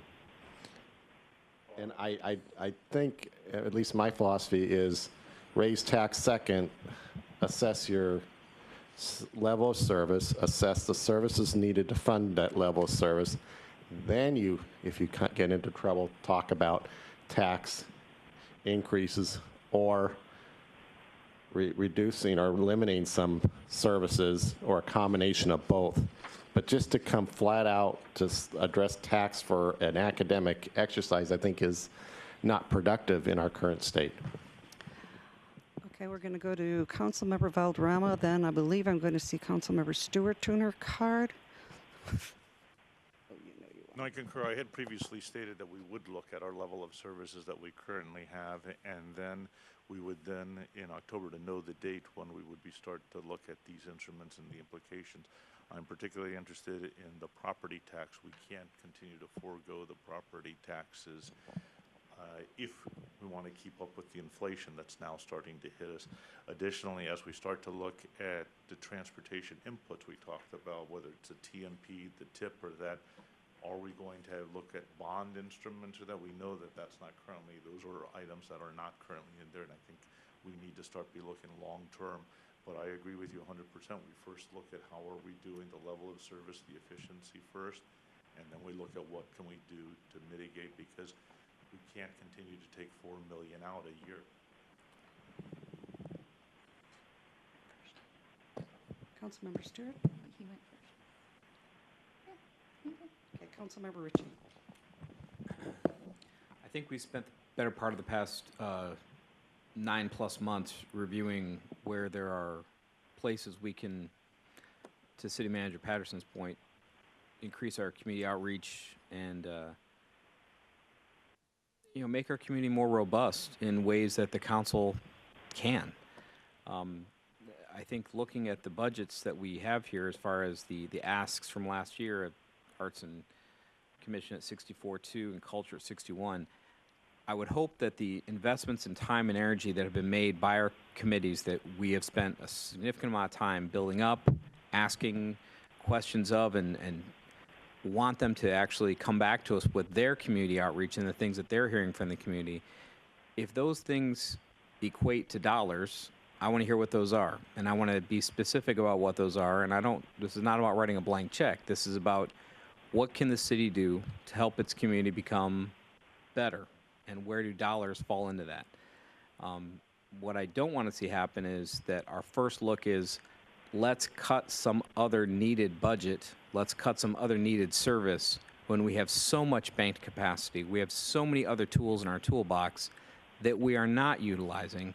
And as I've heard several times, we're a growing, changing, developing, maturing community. And that means we need to look at how we reach out to our community, our diverse community, in a variety of different ways. And the tools that we've used before may have been effective, and I think it's important that we do take a look at what has been effective. But I also think that we have a lot of new commissions and committees right now that are doing good work and are hearing from the community and hearing from our citizens, and that we need to be ready to act. And if that means dollars, I'm in. let's make sure that we're getting good bang for our buck on those dollars, but let's not look to cut first. Let's look where we can make great improvements with our tax dollars for those communities through our actions, through our commissions in our community, our commissions specifically culture, the Arts Commission. These are really important communities where we can actually build up our relationship and build a more strong community atmosphere, which I agree with, Larry, that we do not have enough of. I think I'd like to second that Councilmember Valderrama didn't ask to raise taxes. What he asked staff to do was to bring back what all the options are and what kind of revenues those would include. Because if we go back to one of the original slides that looks at some of the studies, we will have some of the studies like the police study coming in Q4. So I think it's important that as we're going to have to decide on this budget at the end of the year, that we're going to have, you've given us a draft budget that does not require that 1%, and that's great. Again, I'd like to commend staff on doing a great job of bringing in a budget that does not require any of that, but this is a draft budget. It doesn't include Health and Human Services, who's going to come potentially with an ask. It doesn't include the police study, the police services study. It doesn't include a number of other things. So I think that as we're going to have a very short runway to make a decision, I think it's very prudent that we have already prepared for us the list of what our options are should we require them. So I don't think anybody said, let's go raise the taxes right now. I think what we're saying is, let's be prepared and let's have all the data so that when the time comes and we have to make a decision, if we believe that what's in the best interest of the community is to do certain things, we know what those options are and we don't miss some of our critical deadlines. So I don't think anybody has signed us up for anything, but I think we're trying to be smart and have that information at the ready. Because I think we all know that our police services study is probably going to come back and say that we're a little bit understaffed at this point in time. So, and I will say that in terms of the needs versus wants, public safety is the #1 priority of local government, and so we need to make sure that we aren't. We need to be smart, we need to be frugal, but we need to make sure that we are appropriately funding public safety. Councilmember Hornish or Councilmember Melchow, do you have anything to add? I've got a question, if I could jump in. Aaron, kind of going back to this contingency thing, we're basically showing a budget assuming we're going to spend our contingency. Contingency is something we have in reserve in case we need it. Is there anything in the state budget layout requirements or whatever that shows that we have to spend it? Or could we flip that on its head to say we're not going to spend it, but footnote it that if we have funds available for contingencies, which would change the ending fund balance by roughly $3 million less if those contingencies happen. And I asked that question also to ask, have we ever spent those contingencies in the past? Yes. So we've spent portions of the contingencies over the past years. So I'm aware of different items that come up within the biennial period where there's an authorization that council makes of the contingency to go address a particular issue that comes up. There was this, not for the general fund, but that was Snake Hill Road was mentioned. That's a capital contingency. Yes, so there is occasional use of it. It is budgeted in 19 and 20, that $3 million amount per year for the 19 and 20 in this draft preliminary budget. And you're right about the principle. So recall the policy was the 10% strategic reserve. So if there's a different policy amount that you're saying that you want to set there, that would guide that fund balance target equation or calculation. Well, wait a minute. Let me understand that. I thought we had 4.4 as our 10% target. Yes. After we assumed we spent the $3 million contingency. Is that not correct? That's correct. So basically, if we don't spend the contingency, we're going to end up with 7.4 million ending fund balance. Actually more, because it's 19 and 20. More. Yeah. So you have 3 million in 19 and 3 million in 20. So you're going to add the 6 million to the 4.4. Yeah. Okay. Yep. So so I asked that question again. Is there any way that we could flip that so it looks different, knowing that the contingencies are still there, but we assume we don't spend them versus assuming that we do spend them? I just would take them out, frankly. I mean, if you're, And footnote it. I mean, we can't forget about them because we got to have contingencies in case we need them, but we can't forget about them. But it's just a different presentation. And the reason I'm asking this is because, Aaron, you know, but probably everybody else doesn't. When I got deep into the crossover point, I finally learned that the reason we kept showing this crossover point going out 3 or 4 years is always because of we assume the spending of the contingencies that typically we don't spend, nowhere near 100% of the contingencies, but maybe some of them. I hear your point. And maybe it's a policy that we only assume in the actual budget as to an expense of the contingency, some portion of that $3 million versus 100%. I don't know. It's just a thought process. right.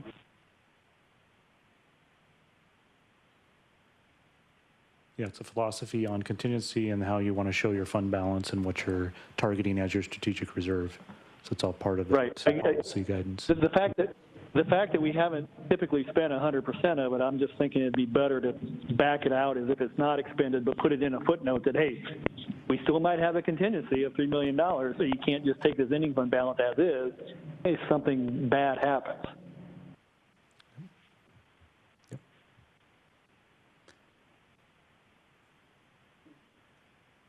So since we're talking about the 10% strategic reserve, that's my next slide.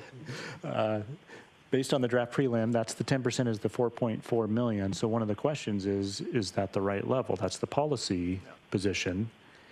Is that to be maintained or increased? Or, another suggestion is the footnoting of the contingency is in addition to this fund balance position. So if you wanted to treat that differently or make some different calls on that, you certainly can direct that action.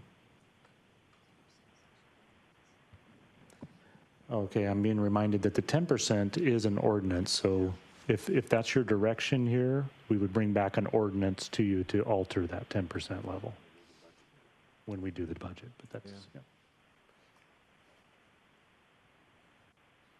You can change that in the mid-buy.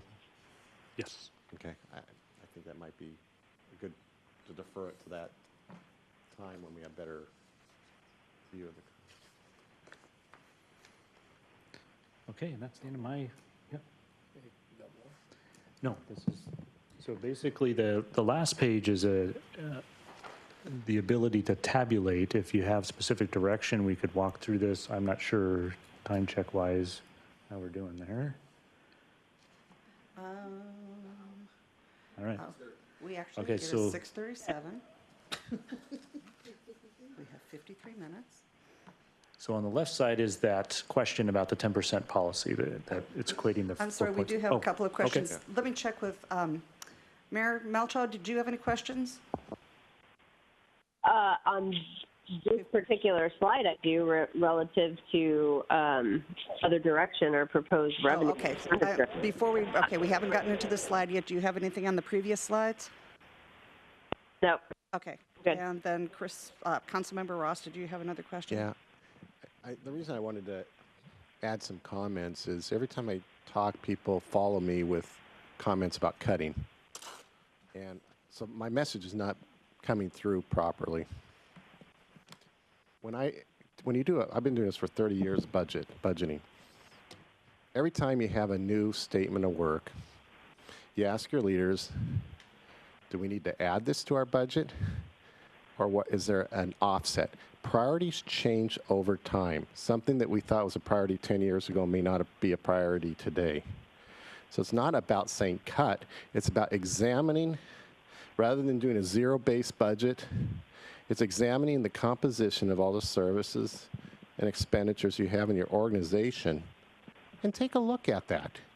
Do a look and say, come to the council and say, we're doing a lot of good things in the last several months, looking at different initiatives, human services and other committees and commissions. And we're going to have to look at that hard and fast, and it's probably going to be priorities for the community, many of those. So when we go through that process, what have we, is there others that are obsolete, other services? Or is everything we have in our city's portfolio of services what our citizens want? If the answer is yes, yes, I'm good with that. But answer that question before we proceed to the funding.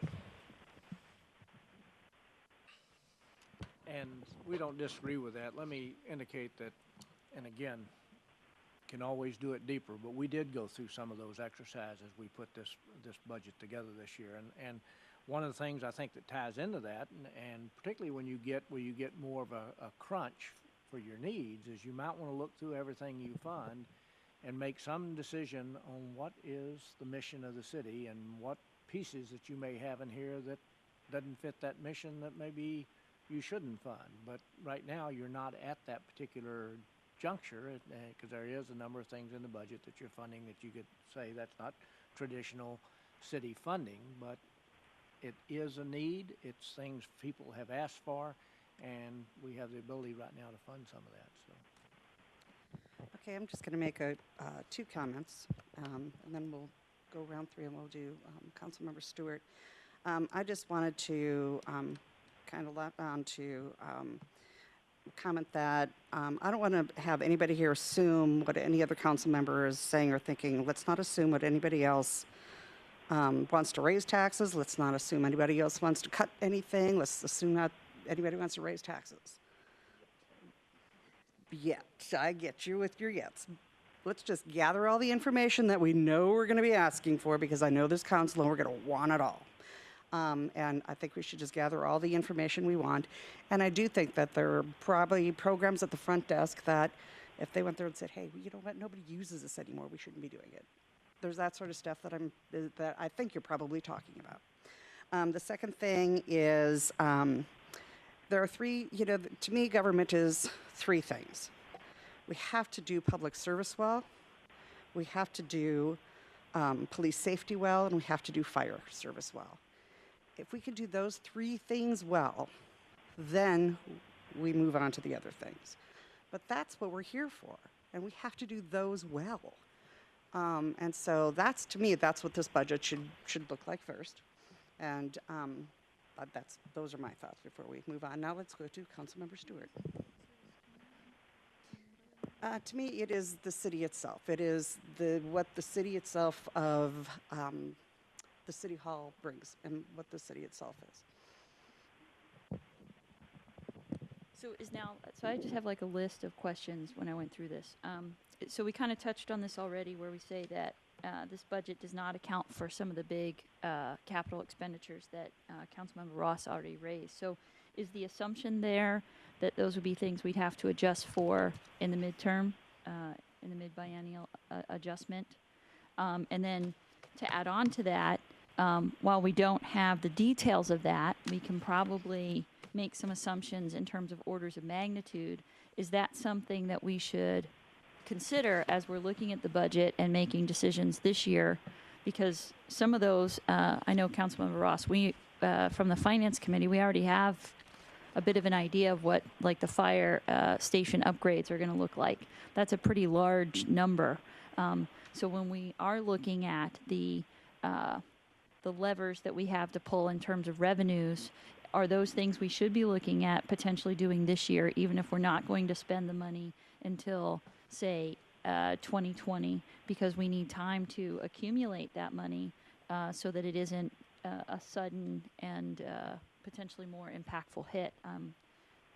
That's just one thing that crosses my mind is when I look at the police services study, the fire station upgrades, the MOC requirements that we have, and did I say the IT upgrade? I don't know. But when I look at those big projects, and that doesn't even get to any additional road projects that our V over C may also create additional failures. So when I look at those big buckets of capital needs, I would like to know kind of an order of magnitude so that we can understand, taking 1% now gives us that extra 280,000 that if we only wait and take it next year, we will never have the ability to capture that 280,000 this year. And again, I'm not saying that we should do it. I'm just saying that, proper planning and all that kind of stuff. So that's one thing. The other one is, City Manager, you mentioned that it's not the role of government to build up big balances, and I think that's a really key point. Are there any legal limits on how much we can accumulate, and are we in danger of hitting any of that? We need to, potentially accelerate the spend on some of these big capital projects to not be in danger of hitting that. I'm not aware of any limits in Washington that you would have. I think your point's well taken, and hopefully by the end of the year, we'll have a better handle on what some of these things are going to be. Your transportation issues may take a little bit longer before we get all those identified as we go through the TMP. I think you mentioned earlier, I think it was Councilor Ritchie might have mentioned it, is, there's more things that you need to fund than you're ever going to have dollars for. And you're going to have to, at some point, begin to make some distinctions between how you fund operations and how you fund capital projects. And your capital projects are big ticket items. If you can save monies and kind of pay as you go on smaller capital items, I think that's a good deal. But when you get up in things like probably what your streets are going to look like, those sorts of things, you might need to look at other types of funding to bring in for that sort of thing. Again, I'm not saying what that is right now, but those are tough issues you're going to have to meet. And funding operations or falling behind those or not funding those is just as serious as your capital needs are, because if your organization doesn't function, you're not meeting the needs of your citizens as they come in here. You're not providing some of the things that you're being asked for, even though those voices right now may be somewhat faint. They will grow over time, because right now you are delivering a pretty high level of service to your constituency. If that falls off, you will hear about that.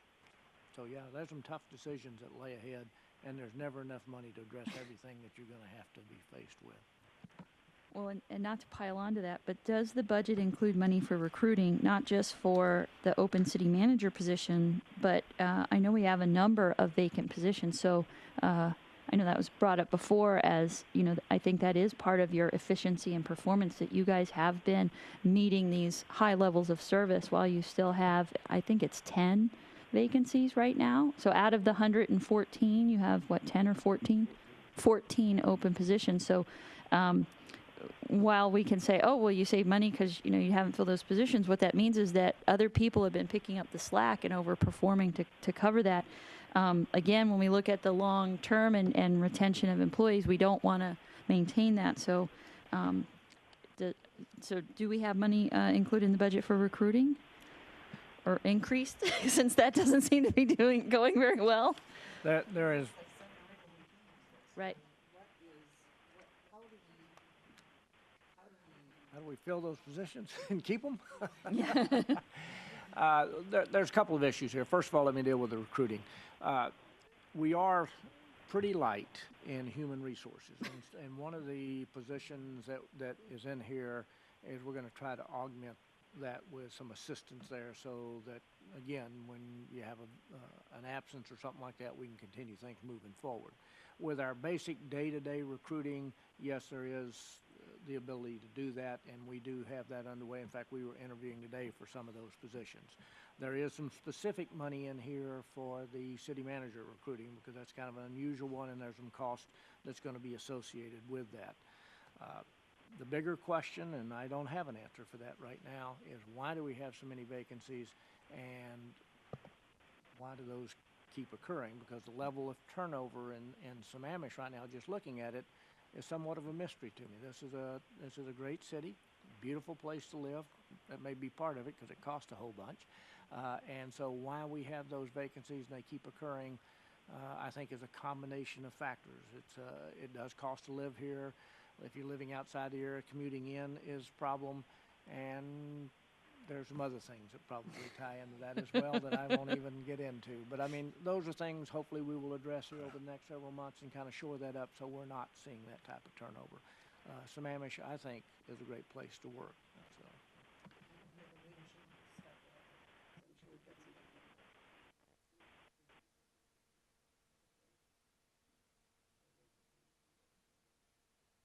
So. but we're in the process of taking a look at that. And yeah, I think you will have some leveling up when you get that comp plan set.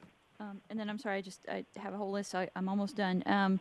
So there are a number of the plans that have been delayed. So I know like the TMP was delayed per council direction, but some of the other plans, do we understand why those were delayed? Is it just sort of normal, it takes longer than we think, or were there any specific issues that we need to address? Just because having those plans completed per the original time frame certainly makes budgeting easier. Some of those things coming in as the budgets do will certainly make them more challenging. I don't have that answer right off the top of my Okay. head, but I can get it for you. Okay, great, thank you. And then I promise last one. One of the things that I saw in the budget were that our assumptions for the grants that we're going to be bringing in was fairly significantly lower than in past years. Is that just because we're very conservative in our estimations, or is there a particular reason why we think our grant funding will go down? We don't put any assumptions for grants in the budget. We only put in grants that we've actually been notified that we will receive. It's another place where we hopefully will overperform. Yes, that would be because we'll nice. get more as we apply for more in the future. Yes. Okay, thanks. Thank you.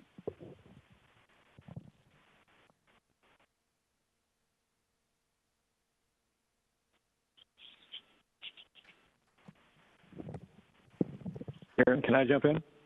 Sure. I have one question, though. Do we have a dedicated grant writer on staff? Okay. Okay. Councilmember Hornish?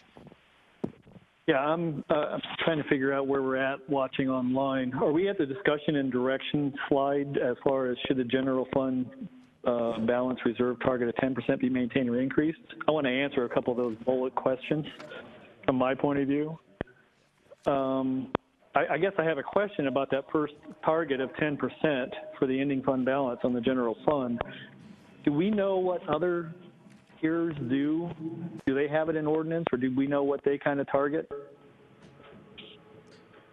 So GFOA best practices is typically from the 10 to 25% range. So GFOA would be a national city standard, and then of course it's up to the individual cities to establish their own policy on what amount and where they would typically be at. I would say it's mostly a reflection of your volatility in your revenue forecast. So this is tied to 10% of the revenue forecast.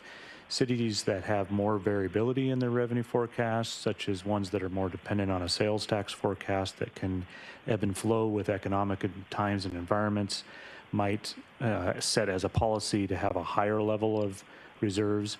One that are more reliant on a basic and stable revenue source, such as a property tax, that's pretty regular from that perspective, can operate at a lower percentage number. And Councilor. Okay, fair enough. And that's why we're at 10%, which makes perfect sense. I guess my 2 cents is I'm comfortable with the 10%, but I raised the question again on the contingency as to whether or not we flip that on its head to say we're not going to spend it, but footnote it that we may. I don't know how other council members feel about that, but the beauty of it is it doesn't matter because we still have the money. It's just how we present it and how it looks and how you look at the budget, frankly. Moving on to the second bullet, the only other question I have or input I have, and I had mentioned this, Larry, last year, and I know you weren't around, but given my practice in the legal area, I wonder if there isn't a cost saving to bring some attorney in-house, the city attorney, versus outsourcing that. But I don't think that city attorney, that somebody in-house could probably do all the hearings and everything. It would have to be outsourced. So I don't know if there's a savings there, but I don't know if you've actually looked at that yet or if that's something you could still do. I have not looked at it here. I've looked at it in other cities, and it's 6 of one, half a dozen the other. You could have an in-house attorney, but normally a lot of the specialized work that they end up doing is you end up contracting that as well, so your costs run about the same over time. I see cities do it every which way there is. Here you have, with the firm that you have a lot of depth in terms of the various specialties that you may run into there. So I think that's something, again, that if you really want to get into that, is something that you probably want to talk about with the permanent city manager, because they may have some specific approaches to that. Fair enough. Okay, thank you. Any other questions? Councilmember Cornish? No, I'm sorry, that was it. Okay. All right, then we'll hear from Councilmember Valderrama and then Councilmember Stewart. Yeah, on these three, my take is that the 10% for the general fund as the policy in the past makes sense, and I don't see any reason to change that at this point. As far as programs and services to add or cut, I would like two things to be looked at. One is we have talked about the stormwaters. This has been a priority for this council this year. We've put in culverts.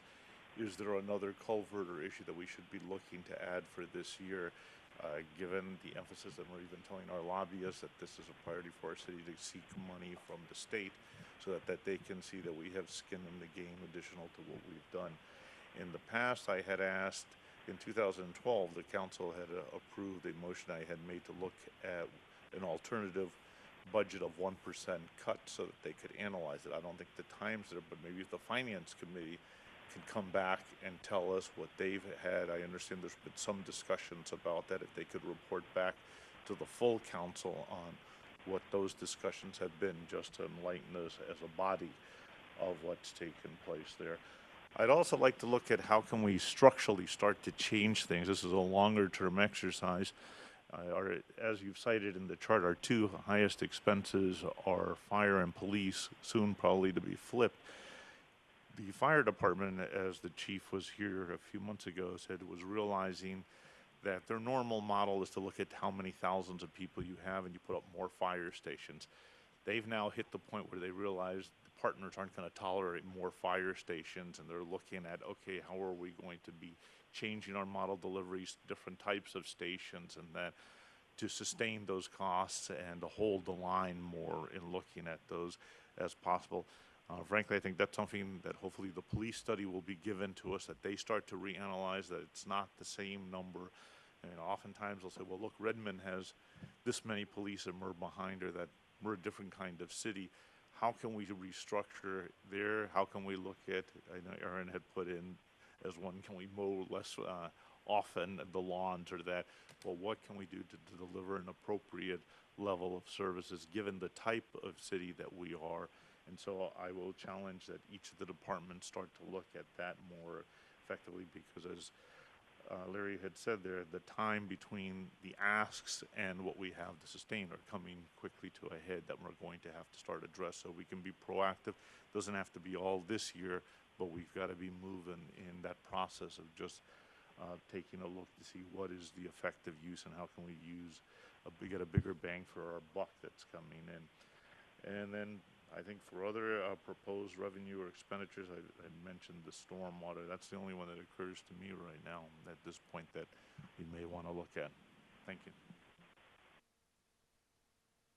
Any other questions? Oh, I just wanted to let Councilmember Hornish know that I know earlier in the year, before we had some changes in city management, that there was a plan that was being looked at to potentially bring in a city attorney in-house, to have one person in-house to handle certain things that might be lower cost, but that we would still always need to, well, not always need to, but the combo model, sort of a hybrid model, might be more efficient. If we tried to bring it all in-house, that gets really expensive because of the different types of legal actions that are taken, that kind of contracting is more efficient.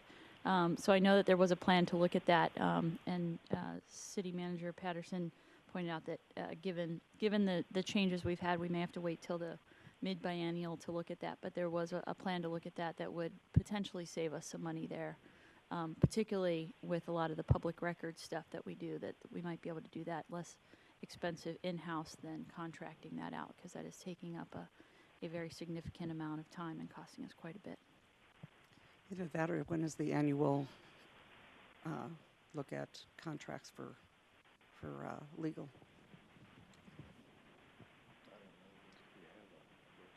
Yeah, it's depending on the contract term. So we would budget for it in the 1920 they would come with their proposal and you enter into a contract. You could extend the term of the contract, so it's kind of a rolling service type. You could, but this would be a separate action, you know, like an RFP type of hybrid analysis that's more of a special look at a particular type of service that you would do. I was looking at, the last one was 92,000 in legal fees that were put out. There were a lot of other stuff that they're doing. Yeah.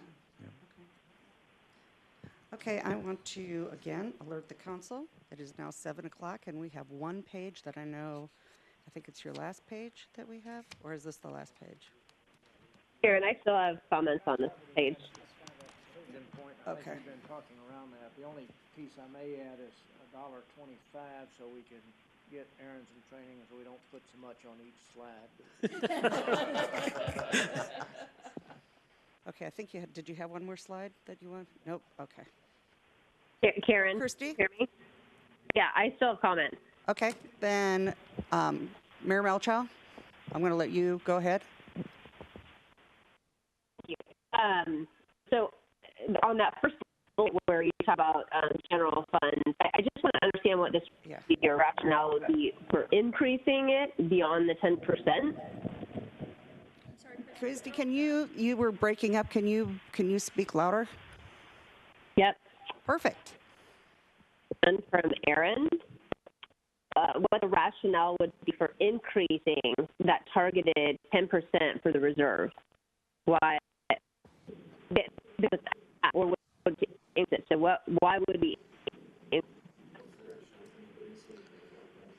Okay, you're kind of cutting off, so I'm going to paraphrase what I thought I heard, which was, what's the rationale for increasing it above the 10%? Yep, that's it. Okay. So basically, it's a policy decision of where you want to set the reserve level at. It's a combination of, if you didn't want to budget the $3 million contingency in as a 2019, you could move that to your reserve at the ending fund balance policy. So that $3 million could slide, so you could have the 4.4 plus the $3 million, and your reserve level goes to 7.4. So it's all part of that same philosophy of how much do you want to keep in reserve versus transferring to other purposes. Okay. It's a level of comfort, basically. Okay. So then I do have a couple of other questions relative to programs and services. We talked earlier about the Kokanee specifically, and I thought I heard something, but do you have a definitive, a concrete dollar amount from David St. John or from the Kokanee Working Group as far as what they're looking at? I know they were talking about that cryopreservation. Do we know dollar-wise what they're looking at? Yes, the request for 2019 is just a little over 28,000, and the request for 2020 is just a little over 37,000, and that's all based on a formula that is used for another program that has the same work group with it, but I don't have that here laying in front of me. That's okay. All right. I mean, I would strongly advocate that that's added in. And it is in the budget if you approve the budget as we have it, so it's in there. Okay. The other thing that I wanted to look at, and I actually I have an email into Maple Valley's mayor asking for what their budget implications for, but they actually under our current police chief, when she was down there, she had instituted a community police academy. And my understanding is that the budget implication wouldn't be very substantial at all, but I think it might be something that we might want to consider, especially if the budget implication is, in the neighborhood of a couple $1,000s, like as in less than 10. So that would be the only other thing that I might want to consider. I think one of the things when you get the police study that they will talk to you about in those services is what services are delivered by uniformed officers and which services are delivered by some other type of employee. So the Community Police Academy is actually for our residents. Yeah. And I think, it's yeah, like- that's something that I think that they'll chat with you about as well. It's in there. Okay, very good. That's what I had. Does anybody else have any other questions? We covered it. All right. Perfect. Move to adjourn. Okay. Second. Meeting is adjourned.